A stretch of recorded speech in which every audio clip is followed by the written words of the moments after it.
Hello students, welcome back to the online classes of Poddar Group of Education, Lily Laxman. हमने अपनी last video में हेलोजनों का क्या पढ़ा था, नामकरण पढ़ा था। आज हम स्टार्ट करेंगे हेलोजन बनाने की विधियां। यहाँ से आपका थोड़ा सा टफ स्टार्ट हो जाएगा। वैसे सरल है सब कुछ, लेकिन आपको थोड़ा ज्यादा ध्यान देने की अब जरूरत है, ठीक है ना। यहाँ से आपके एग्जाम की दृष्टि से इम्पोर्टेंट चीजें स्टार्ट हो गई हैं जो एग्जाम में आपके आती है। तो देखिए हम पढ़ेंगे आज methods of preparation of halo alkane, मतलब हेलो एल्केन को बनाने के तरीके या विधियां। तो हेलो एल्केन को हम बहुत सारी विधियों से बना सकते हैं, जिसमें पहली विधि तो वही है जो हमने डेफिनेशन में पढ़ी थी। डेफिनेशन में क्या पढ़ी थी कि एल्केनों में से एक हाइड्रोजन हट जाता है और हेलोजन उसकी जगह जुड़ जाता है। जब हेलोजन जुड़ता है, अगर कोई भी चीज जुड़ती है, आपने 11th में भी पढ़ा होगा, तो जुड़ने पर हम जनीकरण लगा देते नीचे, मतलब हेलोजन अगर जुड़ रहा है तो हेलोजनीकरण बोलेंगे, हाइड्रोजन अगर जुड़ रहा है तो हाइड्रोजनीकरण बोलेंगे, ठीक है। तो पहली विधि हम क्या पढ़ेंगे, एल्केनों के हेलोजनीकरण द्वारा, मतलब एल्केनों में हेलोजन जोड़ के, ठीक है। फर्स्ट विधि तो इजी है, पढ़ रखी है पहले डेफिनेशन में। पहली विधि क्या है, एल्केनों से, एल्केनों से, या इसी को हम बोल सकते हैं हेलोजनीकरण। क्या बोल सकते हैं, हेलोजनीकरण, मतलब हेलोजन जोड़कर। फर्स्ट हम क्या पढ़ेंगे, एल्केनों से हेलो एल्केन बनाना, और एल्केनों से कैसे बनाएंगे, हेलोजनीकरण करके, मतलब उसमें हेलोजन जोड़ के। तो इसमें हम क्या करते हैं, किसी भी एल्केन में क्या जोड़ेंगे, हेलोजन जोड़ेंगे, क्या बन जाएगा आपका, हेलो एल्केन या एल्किल हैलाइड बन जाएगा, ठीक है। तो इसमें लेकिन अभिक्रिया होती कैसे, देखो इसमें क्या लिखोगे, एल्केनों की सूर्य की उपस्थिति में, सूर्य की या सूर्य के प्रकाश की उपस्थिति में, आप ऐसे भी लिख सकते हो,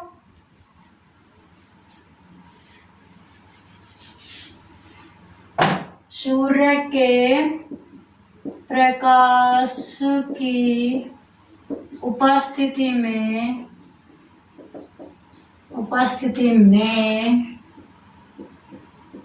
हेलोजनों से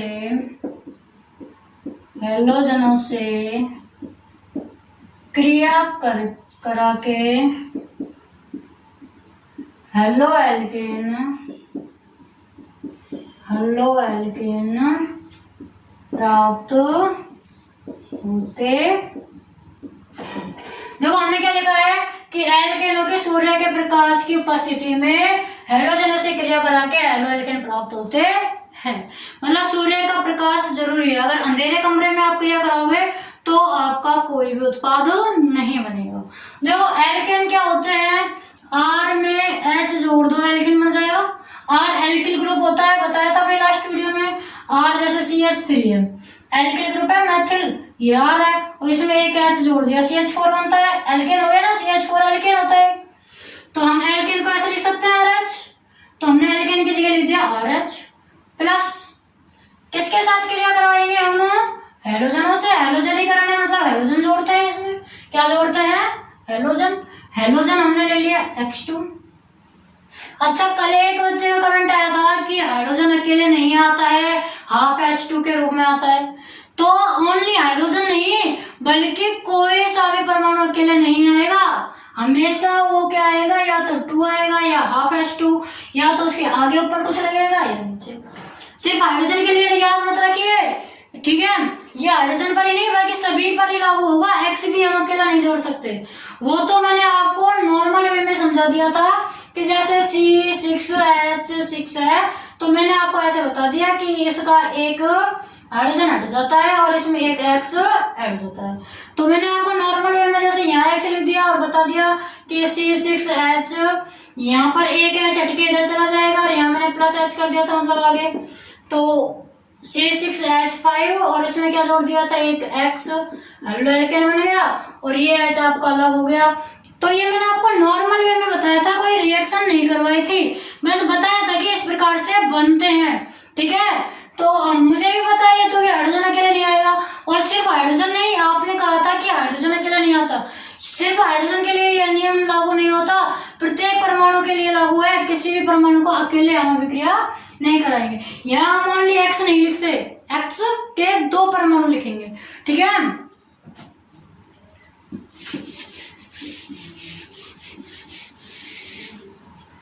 तो देखिए इधर RH है और इधर क्या है X2 है, तो क्या बनेगा, तो वही है, एक हाइड्रोजन का प्रतिस्थापन हो जाता है X2 से।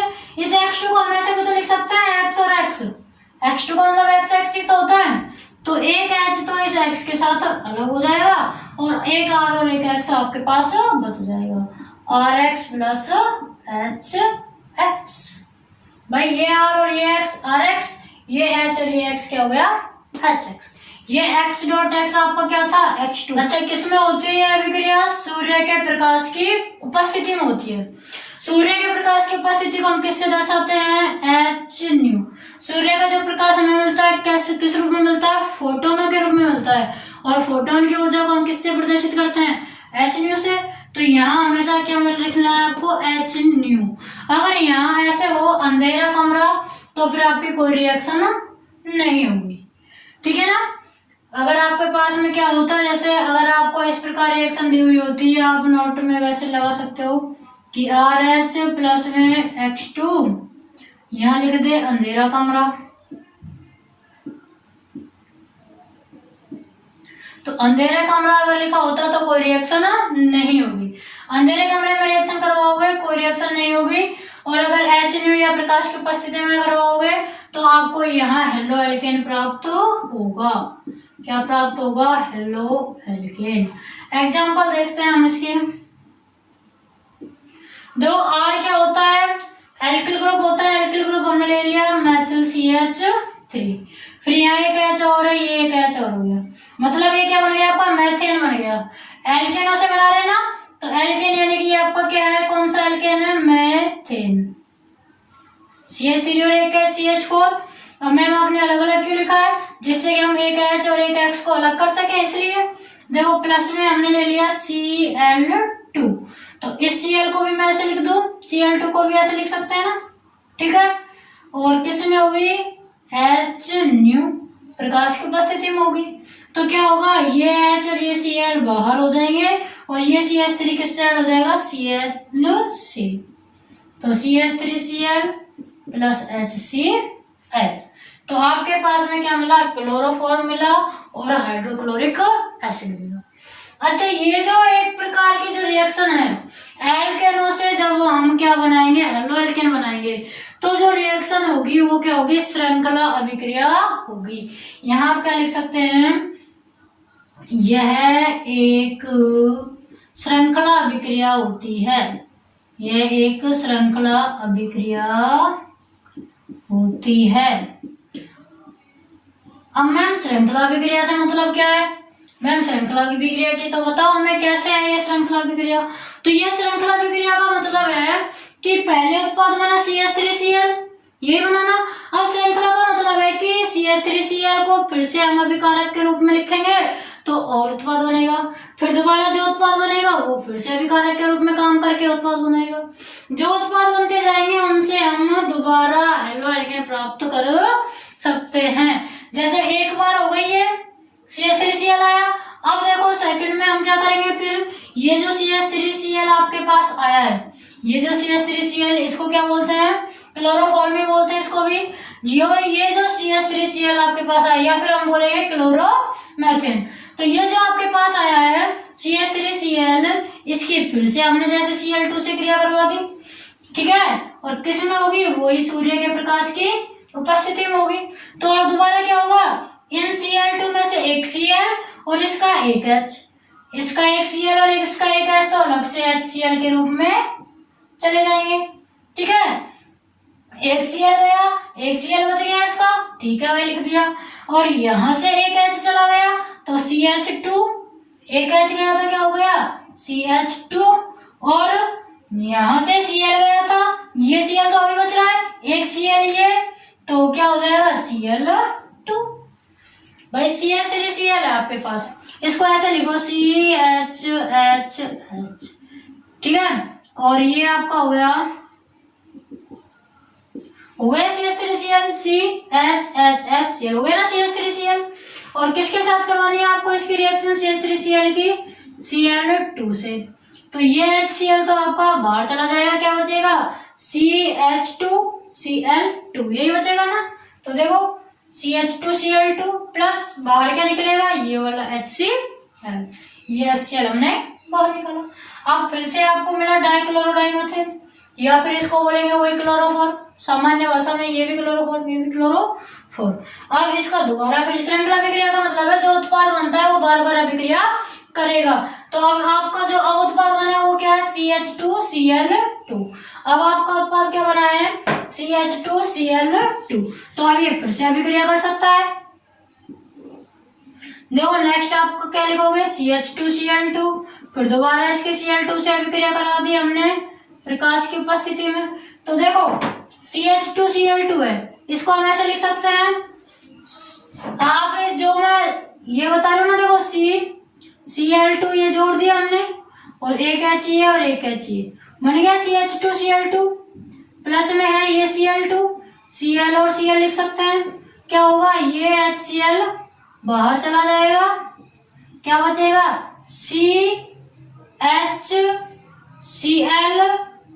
कितने Cl? 1 2 और एक ये 3, क्या बचा है? CHCl3 प्लस में बाहर क्या जा रहा है? ये HCl, ठीक है ना, प्रकाश की उपस्थिति में। इसको ऐसे भी तो लिख सकते हैं, चाहे तो आप यही नोट कर लेना, या फिर आप क्या करोगे? यहां लिख दो CHCl3 प्लस में HCl, और ये जो है इसको आप आपके आगे पीछे कहीं समझने के लिए रफ में नोट कर सकते हैं। इसको आप रफ में नोट कर सकते हो, और इसको फिर में, या फिर इस पूरे को छोड़ के इसको बात तो एक है, क्योंकि ये भी आपका CH2Cl2 है, Cl2 से रिएक्शन है। ओके स्टूडेंट्स, इनमें से कोई सा भी एक लिख सकते हैं आप, अथवा लगा दिया मैंने। अब आपका क्या बना? CHCl3, नेक्स्ट क्या बना? CHCl3। अब इसके फिर से Cl2 से करा दो, किसकी उपस्थिति में? प्रकाश की उपस्थिति में, ठीक है। तो फिर से क्या होगा? एक HCl तो बाहर चला जाएगा, क्या बचेगा? C। अब ये H बाहर जाएगा, इसका Cl, जब ये H बाहर चला जाएगा तो और कोई H तो बच ही नहीं रहा, तो CCl3, एक 3 तो Cl यहाँ है और एक इसका CCl4 प्लस में HCl, ठीक है भाई। HCl बाहर जाएगा, ये H और इनका एक Cl बाहर गया, तो यहाँ बच गया CCl3, और एक Cl यहाँ भी बच रहा है, क्या होगा? CCl4 और HCl। ये सभी आपके क्या है? क्लोरोफॉर्म, या टेट्राक्लोरोमेथेन, ट्राइक्लोरोमेथेन, डाइक्लोरोमेथेन और क्लोरोमेथेन, ऐसे भी नाम लिख सकते हैं हम इनको। ये आपकी श्रृंखला अभिक्रिया हुई। श्रृंखला का अभिक्रिया का मतलब है ये अभिक्रिया आपकी लगातार यहाँ तक चल रही है, ठीक है। तो आपकी जब आप एल्केनो से बनाओगे तो एल्केनो से हमेशा सूर्य की उपस्थिति में बनेगी, हैलोजनीकरण द्वारा बनेगी, मतलब हैलोजन जुड़ेगा, और क्या होगा? इसमें श्रृंखला अभिक्रिया आपकी बनेगी, ठीक है। यहाँ तक कोई प्रॉब्लम है आपको? आपको ये भी बता दिया कि अंधेरे कमरे में अगर आप कराओगे तो आपका कोई उत्पाद नहीं बनेगा। अब नेक्स्ट हम पढ़ेंगे, एल्केनो से पढ़ लिया, पढ़ना है एल्किनो से क्या? हेलो एल्केन का निर्माण। फर्स्ट हमने एल्केनो से पढ़ा था, अब पढ़ेंगे एल्किनो से। किससे? एल्किनो से। देखिए एल्किनो से क्या हुआ, इसमें एल्किनो में जब हम पढ़ेंगे तो दो मोस्ट इंपोर्टेंट नियम आपको पढ़ने हैं। कौन कौन से वो नियम है? मार्कोनिकॉफ का नियम और एंटी मार्कोनिकॉफ का नियम। आपने 11th क्लास में भी शायद पढ़ा होगा। कौन सा है? मार्कोनिकॉफ का नियम और एंटी मार्कोनिकॉफ का नियम।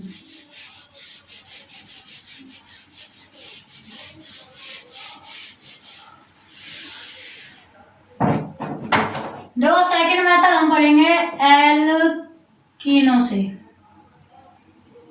एल्किनो से तो एल्केनो से जब बनाते थे तो हम जोड़ते थे हेलोजन। अब हाइड्रो हेलोजनीकरण होगा। क्या होगा? हाइड्रो हेलोजनीकरण, मतलब हाइड्रोजन भी जुड़ेगा और हेलोजन भी जुड़ेगा। एल्किनो से किसके द्वारा बनेगा? हाइड्रो हेलोजनीकरण। हेलोजनीकरण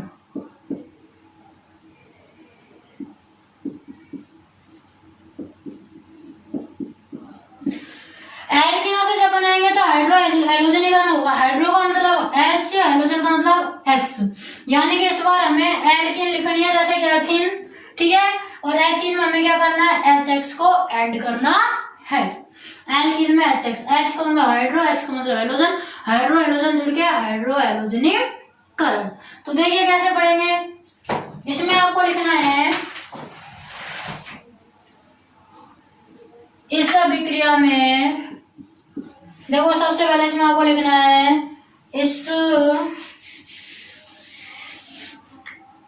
हाइड्रो हेलोजनीकरण का मतलब बता दिया ना, HX जोड़ना है आपको, तो लिखेंगे इस अभिक्रिया में HX का योग निम्न दो नियमों के अनुसार होता है, निम्न दो नियमों के अनुसार होता है, नियमों के अनुसार होता है। देखो कौन कौन से नियम है, आपका पहला नियम है इसमें मार्कोनिकॉफ का नियम, मार्कोनिकॉफ का नियम। देखो मार्कोनिकॉफ का नियम क्या कहता है, वह ये बहुत इजी, लेकिन इसको किताबों की लैंग्वेज में थोड़ा टफ बना दिया जाता है। इजी इतना है, सीधा सा है कि जहां हाइड्रोजनों की संख्या क्या है, अधिक है, वहीं एक हाइड्रोजन जोड़ देंगे, और जहां हाइड्रोजनों की संख्या कम है वहीं पर क्या होगा, कम है जहां पर हेलोजन जुड़ेगा, और ज्यादा है वहां पर हाइड्रोजन जुड़ेगा। किसमें, एथीन में, ठीक है ना, एल्कीन में। भाई एल्कीन में तो हेलोजनीकरण करना है, तो किसी भी एल्कीन में, एल्कीन कैसा होता है, हमेशा डबल बॉन्ड बनाएगा, जैसे CH2 डबल बॉन्ड एल्कीन। तो एल्कीन में क्या होगा कि हम इधर इनमें तो चलो दोनों तरफ हाइड्रोजन समान है, ऐसे होता अगर आपके पास में, यहाँ होता CH3 single bond CH2 double bond CH3, propane में आपको HX जोड़ना है, ठीक है। तो मार्कोनिकॉफ का नियम ये कहता है कि जिधर आपके हाइड्रोजन जाता है डबल बंध टूटता है। एक चीज तो इसमें क्या ध्यान रखनी है, मार्कोनिकॉफ में डबल बंध टूटेगा हमेशा, क्या टूटेगा, डबल बंध, ये बंध टूटेगा, ठीक है, मुक्त मूलक के रूप में ये बंध टूटेगा। अब ये बंध टूटेगा तो हाइड्रोजन तो उधर जुड़ेगा जिधर हाइड्रोजनों की संख्या ज्यादा है, हाइड्रोजन किधर जुड़ेगा जिधर हाइड्रोजन की संख्या ज्यादा है, और अब हाइड्रोजन इधर जुड़ गया तो ये X कहाँ जुड़ेगा, जिधर हाइड्रोजन कम है। सीधा सा नियम है, इस नियम के अनुसार हाइड्रोजन वहां जुड़ता है जहां हाइड्रोजन की संख्या अधिक है, और हेलोजन वहां जुड़ता है जहां हाइड्रोजन की संख्या कम है, ठीक है। अब इसी नियम को किताबों की लैंग्वेज में क्या बोला जाता है कि इस नियम के अनुसार हाइड्रो हेलोजनीकरण में जो आपका ऋणावेशित परमाणु है उसको तो जोड़ेंगे किधर, द्विबंध के उस कार्बन से जोड़ते हैं जिधर हाइड्रोजन की संख्या अधिक हो, किसको, ऋणावेशित को। किताब में ये लैंग्वेज मिलती है, तो वही ऐसे लिखना जरूर थोड़ी ऋणावेशित, हमें भी पता है हाइड्रोजन ऋणावेशित है, हम डायरेक्ट लिख देंगे। तो आपको तो एकदम सीधी लैंग्वेज में साफ लिखना है, किताबों की लैंग्वेज में मत जाइए, नियम वही है, निष्कर्ष वही निकल के आ रहा है। तो सीधी सी परिभाषा लिखिए, ठीक है, क्या परिभाषा लिखनी है सीधी सी आपको इसकी सीधी सी परिभाषा लिखनी है कि इस नियम में हाइड्रोजन, अब ये मत बोल देना ओनली H लिख दिया, हाइड्रोजन वहां जुड़ता है जहां हाइड्रोजन की संख्या, हाइड्रोजन वहां जुड़ता है जहां हाइड्रोजनों की संख्या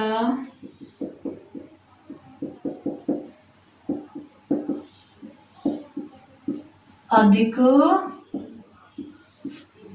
होती है, ठीक है ना। हाइड्रोजन कहां जुड़ेगा, जहां हाइड्रोजनों की संख्या अधिक होगी, ठीक है, द्विबंध के उस कार्बन से जहां हाइड्रोजनों की संख्या अधिक होगी। चाहे ऐसे लिख सकते हो, इस नियम में हाइड्रोजन वहां जुड़ता है जहां द्विबंध पर उपस्थित कार्बन में हाइड्रोजन की संख्या अधिक होती है, जहां ऐसे भी लिख सकते हो थोड़ा और सही, जहाँ द्विबंध से जुड़े कार्बन में हाइड्रोजनों की संख्या अधिक होती है। जैसे एग्जांपल देखो, हमने ले लिया एग्जांपल में CH3 CH2 double bond, CH3 double bond CH2 CH3 plus किससे जोड़ना है, हाइड्रो हाइड्रोजनीकरण, तो HX या HCl या HBr कुछ भी ले सकते हैं। हमने ले लिया HBr। सूर्य का प्रकाश कुछ भी नहीं लेना, डायरेक्ट हो जाएगी इसमें। कैसे होगी, अब देखो, मार्कोनिकॉफ का नियम कहता है कि हाइड्रोजन वहां जुड़ेगा, किसका हाइड्रोजन, इसका। जब इसको हम तोड़ेंगे एक प्लस में, H प्लस में और Br माइनस में टूटेगा, इसकी विद्युत अधिक होती है, बताया ना, फ्लोरीन क्लोरीन ब्रोमीन की। तो ये टूटेगा आपका, ये जो बंध टूटेगा, ये बंध किस रूप में टूटेगा, प्लस और माइनस के रूप में टूटेगा, ठीक है। तो हाइड्रोजन उधर जुड़ेगा जिधर आपके हाइड्रोजन की संख्या क्या है, अधिक है। हाइड्रोजन कहाँ जुड़ेगा, जहां आपके हाइड्रोजन की संख्या अधिक है, ठीक है। हाइड्रोजन कहाँ जुड़ेगा, जहां आपके हाइड्रोजन की संख्या अधिक है। और किधर, अब इधर मत जोड़ देना, देखो इसीलिए मैंने लिखा है कि जहां द्विबंध से जुड़े कार्बन में, भाई हाइड्रोजन की संख्या तो इधर भी 3 है, इधर भी 3 है, इधर मत जोड़ देना। इसलिए मैंने वापस से लिखा कि द्विबंध से जुड़े कार्बन में, द्विबंध ये है ना, तो इससे 2 कार्बन जुड़ रहे हैं, एक कार्बन ये और एक कार्बन ये। तो द्विबंध से जुड़े कार्बन में हाइड्रोजन की संख्या अधिक है। इन दोनों कार्बनों में देखो हाइड्रोजन की संख्या कहाँ अधिक है, इधर अधिक है, यानी कि ये जो हाइड्रोजन है वो तो इधर ऐड होगा, ठीक है। और ऋणावेशित जो परमाणु है वो अब इधर बच जाएगा। तो अगर आप डेफिनेशन को बढ़ाना चाहो तो ऐसे बढ़ा सकते हो कि हाइड्रोजन उधर जुड़ेगा जहां हाइड्रोजन की संख्या अधिक है, और आपका जो हाइड्रोजन है वो किधर जुड़ेगा, जहां हाइड्रोजन की संख्या कम है। समझ में इसी से आ गया। लेकिन डेफिनेशन को और बढ़ाना चाहो तो क्या बढ़ा सकते हो, अधिक होती है तथा हेलोजन वहां जुड़ता है जहां हाइड्रोजनों की संख्या क्या होगी, कम। हाइड्रोजनों की संख्या कम होती है, ठीक है। नियम वही है, किससे जुड़ा होना चाहिए, द्विबंध से, ठीक है ना। तथा हाइड्रोजन वहां जुड़ता है जहां द्विबंध से जुड़े कार्बन पर, जहां द्विबंध से जुड़े कार्बन पर, जहां द्विबंध से जुड़े कार्बन पर हाइड्रोजन की संख्या कम होती है। तो देखिए कुछ भी नहीं है इस नियम में, हाइड्रोजन वहां जुड़ता है जहां द्विबंध से जुड़े कार्बन में हाइड्रोजन की संख्या अधिक हो। द्विबंध टूटता है, मेन चीज जो मैं बोलूं उस पर फोकस करो। क्या होता है मार्कोनिकॉफ नियम में, द्विबंध टूटेगा। एल्कीन से बना रहे, एल्कीन में द्विबंध होता ही है, द्विबंध तोड़ना है, द्विबंध तोड़ोगे ध्यान रखना हाइड्रोजन किधर ज्यादा है, जिधर हाइड्रोजन ज्यादा है उधर ही हाइड्रोजन जोड़ दो, और जिधर हाइड्रोजन कम है उधर क्या जोड़नी है, हाइड्रोजन। ये आपका क्या है, मार्कोनिकॉफ का नियम है, ठीक है ना। तो ये आपको मैंने यहाँ समझा दिया, ये द्विबंध है, इसको तोड़ेंगे फर्स्ट वाले को, ऊपर वाले को, इसको तोड़ना है आपको। जब इसको तोड़ोगे तो इधर हाइड्रोजन ज्यादा है, ये हाइड्रोजन यहाँ जुड़ जाएगा, इधर हाइड्रोजन कम है, ये ब्रोमीन यहाँ जुड़ जाएगा। तो CH3 में एक H जुड़ जाएगा, CH3 में क्या जुड़ रहा है, एक H, CH3 में एक H जुड़ेगा, क्या हो जाएगा, CH4। आप लिखना चाहो तो क्या लिख सकते हैं हम इसको, CH4 लिख सकते हैं ना। इस CH3 में ये H जुड़ गया, CH4 बन गया। यहां से एक ही तो बंध टूटा है, एक ही तो बंध टूटा है, एक बंध ही तो तोड़ा, एक बंध तो अभी बच रहा है, ये एक बंध यहाँ आ गया, ठीक है। फिर यहाँ क्या है आपका, ये CH2, ये लिख दो भाई CH2। अब इस CH2 पर क्या जोड़ा है, ये Br, ठीक है भाई, CH2 पर Br जोड़ दिया हमने। और इस CH2 से आगे CH3 भी जुड़ा हुआ है, ये लो CH3 भी जोड़ दिया। कुछ बच रहा है क्या, नहीं बच रहा है, ये आपका हमने जोड़ दिया मार्कोनिकॉफ नियम से, ठीक है। एक द्विबंध टूटेगा और इस द्विबंध की जगह पर एक हाइड्रोजन जुड़ेगा, एक तरफ क्या जुड़ेगा, ब्रोमीन। ये CH3 जहाँ है वहीं ऐसे कैसे रहेगा। तो ये अब आपका क्या बन गया, देखो इसको ऐसे बना सकते हैं चैन 1 2 3, चाहे इधर से तो 1 2 3, तो 2 ब्रोमो प्रोपेन क्या बनेगा, 2 ब्रोमो प्रोपेन क्या बन गया आपका, 2 ब्रोमो प्रोपेन बन गया। ये आपका होता है मार्कोनिकॉफ नियम। अब हम एंटी मार्कोनिकॉफ नियम से भी जोड़ सकते हैं। एंटी मार्कोनिकॉफ नियम क्या होता है, इसी का उल्टा। मार्कोनिकॉफ नियम पढ़ा है ना, अब एंटी मार्कोनिकॉफ आ रहा है, मतलब इसका क्या करना है आपको, उल्टा करना है। एंटी का मतलब होता है विपरीत, तो इसका विपरीत करना है आपको। तो विपरीत का मतलब अब हाइड्रोजन वहां जुड़ेगा जहां हाइड्रोजनों की संख्या कम होगी, और हाइड्रोजन वहां जुड़ेगा जहां हाइड्रोजनों की संख्या क्या होगी, अधिक होगी। ठीक है, ये आपका था मार्कोनिकॉफ का नियम। सेकंड आपका इसी में हम क्या पढ़ेंगे, एंटी मार्कोनिकॉफ का नियम। एंटी मार्कोनिकॉफ का नियम, देखिए एंटी मार्कोनिकॉफ का नियम, तो ये क्या होगा, उसका उल्टा हो जाएगा बस। इसमें क्या होगा, आपके हाइड्रोजन उधर जुड़ेगा जहां हाइड्रोजन की संख्या कम होगी, उसमें ज्यादा की तरफ जुड़ता था, इसमें कम, इस नियम के अनुसार। और एक चीज ध्यान रखनी है, एंटी मार्कोनिकॉफ का नियम हमेशा तभी लगेगा जब आपकी रिएक्शन क्या हो, पेरोक्साइड की उपस्थिति में होगी। बस ये ध्यान रखना है, पेरोक्साइड की उपस्थिति में होगी। एंटी मार्कोनिकॉफ नियम में क्या होगा, इस नियम के अनुसार, इस नियम के अनुसार हाइड्रोजन वहां जुड़ता है, वहां जुड़ता है जहां द्विबंध से जुड़े कार्बन पर, जहां द्विबंध से जुड़े कार्बन पर हाइड्रोजनों की संख्या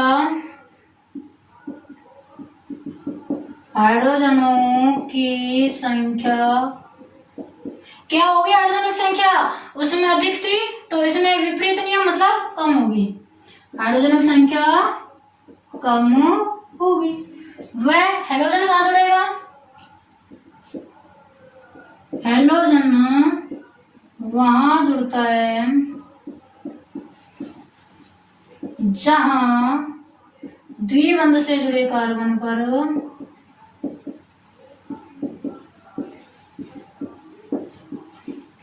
हाइड्रोजनों की संख्या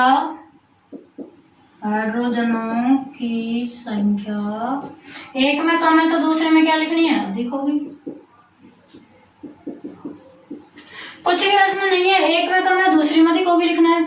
और जो पहले पढ़ा था उसका क्या करना है, विपरीत, क्योंकि नाम में आ रहा है एंटी मार्कोनिकॉफ, एंटी का मतलब विपरीत। ठीक है, तो मार्कोनिकॉफ का विपरीत नियम है। लेकिन इसमें एक चीज क्या ध्यान रखनी है कि यह नियम हमेशा किसकी उपस्थिति में होगा, पेरोक्साइड की उपस्थिति में होता है। ठीक है, यह अभिक्रिया पेरोक्साइड की उपस्थिति में होती है। पेरोक्साइड ऐसे भी लिख सकते हैं, और पेरोक्साइड की उपस्थिति में होती है।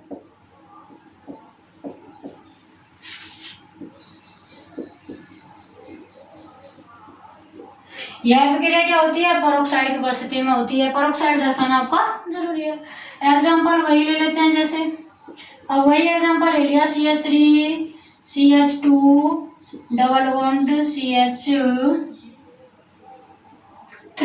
ठीक है, और जोड़ देंगे इसमें HBr। अगर मार्कोनिकॉफ नियम से जोड़ेंगे तब तो ROR या पेरोक्साइड नहीं लिखेंगे, और अगर एंटी मार्कोनिकॉफ नियम से जोड़ना है तो पेरोक्साइड लिखेंगे, या तो पेरोक्साइड लिखेंगे या क्या लिखेंगे, ROR। ठीक है, कोई भी एक चीज हम इसमें लिख सकते हैं। तो देखिए क्या करना है आपको, बिल्कुल देखो क्या करना है, डबल बॉन्ड टूटता है, आपको पता है, ये डबल बॉन्ड इसका टूट जाएगा। ठीक है, और ये आपका H+ है, ये क्या है, Br- है। तो अब इसमें उल्टा होगा, इसमें क्या होगा, हाइड्रोजन वहां जुड़ेगा जिधर हाइड्रोजन की संख्या क्या होगी, कम, और हाइड्रोजन वहां जुड़ेगा जिधर हाइड्रोजन की संख्या क्या होगी, ज्यादा होगी। तो क्या बनेगा, CH3, नेक्स्ट देखो CH2 है ये, और एक H ये आ गया, तो ये भी CH3 बन गया। ये डबल बॉन्ड था, टूट जाता है, ये CH3 है, इस CH3 से ये Br जुड़ेगा, बन गया। ठीक है, क्या बना उसमें अपना, जब हमने बिना परोक्साइड की उपस्थिति में किया था मार्कोनिकॉफ नियम से, तब क्या बना था आपका 2 ब्रोमोप्रोपेन, यहाँ क्या बना है 1 ब्रोमोप्रोपेन या N ब्रोमोप्रोपेन, या तो 1 ब्रोमोप्रोपेन लिख सकते हैं या N ब्रोमोप्रोपेन, कुछ भी लिख सकते हैं दोनों में से। तो ये आपका हो गया मार्कोनिकॉफ नियम और एंटी मार्कोनिकॉफ नियम। एंड अब हम इस मार्कोनिकॉफ नियम की क्रियाविधि और समझा देंगे आपको नेक्स्ट वीडियो में। ठीक है स्टूडेंट्स, थैंक यू।